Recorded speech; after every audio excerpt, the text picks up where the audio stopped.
Malaking tulong ang bagong barko ng Philippine Coast Guard na ilalagay nila sa Romblon para mapalakas ang maritime monitoring at kanilang responde sa dagat, ayon kay Coast Guard Admiral Ronnie Hill Gavan. Ayon kay Gavan, malaking tulong ito para sa mga aksidente, search and rescue operations at maritime patrols lalo na sa mga island municipalities ng lalawigan. Ang high-speed response boat 009 ay ilalagay sa bayan ng San Agustin. Bahagi ito ng 4 na bagong response boat na binili ng Coast Guard sa lokal na manufacturer nito sa Pilipinas.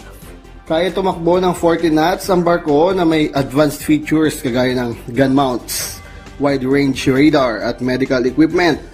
Tutulong naman ang provincial government ng Romblon sa PCG sa pamamagitan ng pagbibigay ng gasolina para maayos na makapagpatrol ang barko sa lalawigan. Mula Romblon, Paul Jason Foss nag-uulat para sa PIA Mimaropa News on the go.